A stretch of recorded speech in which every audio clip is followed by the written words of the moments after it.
Pak Usman, tanggapan Anda ketika memang ada warga yang menyatakan tidak siap, kemudian juga pemerintah memutuskan secara sepihak, tanggapan dari pemerintah terkait dengan keluhan warga ini? Jadi ini bukan keputusan pemerintah, ya, tetapi adalah perintah undang-undang. Tadi saya sudah dapat ini alamat Pak Soleh, jadi nanti kita akan mendrop set-top box kepada Pak Soleh, ya insya Allah dalam waktu dekat Pak Soleh. Jadi ini bukan keputusan pemerintah tetapi perintah undang-undang, seperti saya sampaikan tadi. Dan betul ada keputusan MK, tetapi Presiden mengatakan bahwa sambil kita perbaiki Undang-Undang Cipta Kerja, tetapi Presiden mengatakan tetap jalan. Nah, kami bekerja di bawah perintah Presiden juga. Karena itu bagi kami adalah pelaksanaan ASO tanggal 2 November adalah bentuk kepatuhan kepada undang-undang. Dan selain itu, ini juga adalah kepatuhan yang sifatnya moral. Kenapa saya sampaikan moral? Karena pada tanggal 4 Oktober, ATVSI dan Kominfo melakukan rapat dan menyepakati untuk memundurkan ASO Jabodetabek dari tanggal 5 Oktober semestinya menjadi tanggal 2 November. Pak Safril ada di dalam rapat itu dan kita bersepakat. Ada notulennya, ada rekamannya. Nah, jadi kita ingin menghormati keputusan kita sendiri, kesepakatan yang sudah kita buat bersama-sama. Ya, jadi kemudian terkait dengan undang-undang penyiaran itu memang mengatur frekuensi, mengatur analog. Ini adalah digital. Digital memang satu MUX itu punya 12 sampai 16 kanal. Jadi undang-undang penyiaran mengatur analog. Baik, Pak Usman, saya potong, saya harus ke Pak Nikolai dulu karena saya ingin mendapat perspektif dari kacamata hukum terkait dengan instruksi, kemudian juga undang-undang. Mungkin Pak Nikolai bisa memberikan elaborasi? Keputusan Mahkamah Agung itu hanya satu ayat yang dibatalkan. Ya, tidak membatalkan PP. Tidak ada sewa menyewa, artinya bisa dengan cara lain, kerjasama, revenue sharing, pinjam atau minta. Ya, jadi itu Pak Nikolai maknanya. Jadi bukan membatalkan ASO, Pak, tapi membatalkan sewa menyewa. Artinya tidak harus sewa, tapi bisa pinjam, bisa revenue sharing, bisa minta, Pak. Oke, silakan Pak Nikolai tanggapannya. Unsur bisnisnya ya Pak Nikolai, saya kira memahami itu begitu. Terima kasih. Seperti itu Pak Nikolai. Gini, dalam pemberlakuan satu peraturan perundang-undangan itu harus kita melihat dalam hukum itu ada secara filsafati, secara historikal, dan secara sosiologis.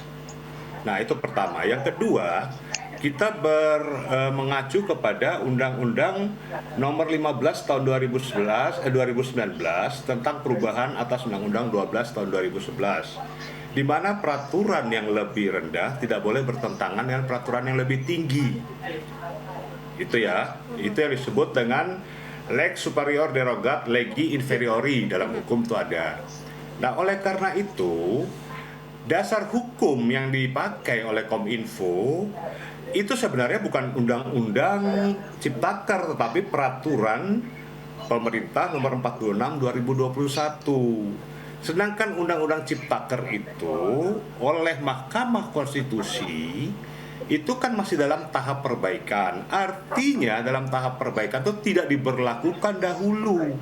Dan dalam salah satu petitumnya itu jelas Mahkamah Konstitusi menyatakan untuk menangguhkan segala tindakan kebijakan yang bersifat strategis, berdampak luas, serta tidak dibenarkan pula menerbitkan peraturan pelaksana baru berkaitan dengan Undang-Undang Nomor 11 tahun 2020 tentang Ciptaker.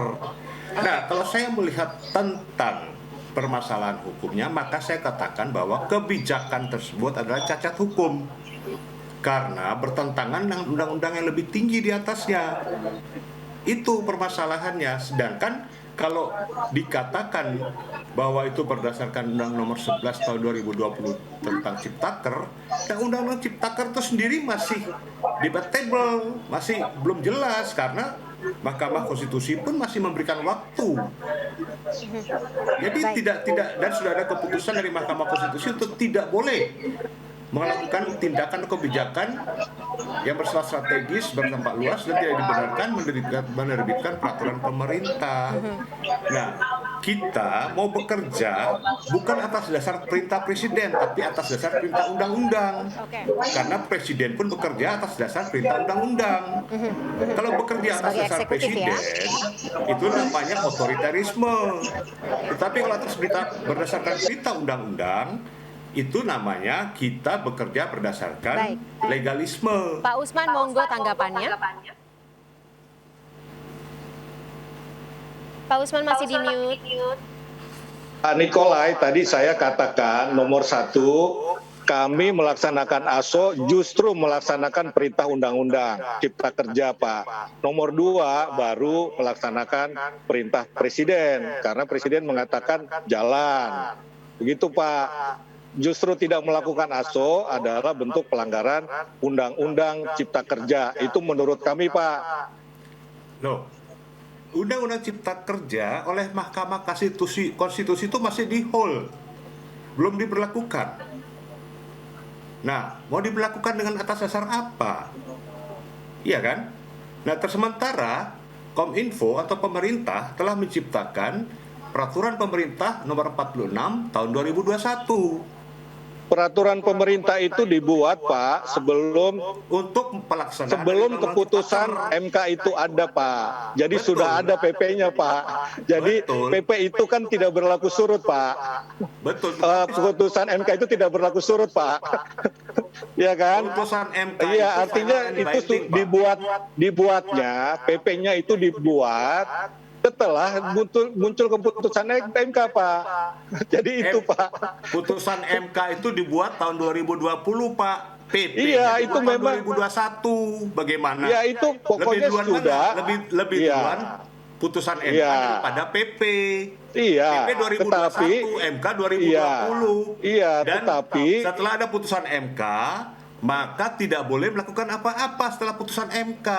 Karena MK Tapi, Pak, keluar 2020. kami menganggap bahwa ini adalah bentuk pelaksanaan undang-undang dari Undang-Undang Cipta Kerja, begitu, Pak. Ya, monggo Bapak berpendapat lain, ya. Ya, kita memperdebatkan hukum, ya saya kira ada Baik. tempatnya Pak lah, Usman, begitu, Pak Pak. Nikolai, Pak Usman, Pak Nikolai, Iya, ini silakan. perdebatan yang Iya, tampaknya iya, harus silakan. diselesaikan di pengadilan yang lebih tinggi ya, karena memang untuk aturan hukum ini tampaknya harus ada yang memutuskan.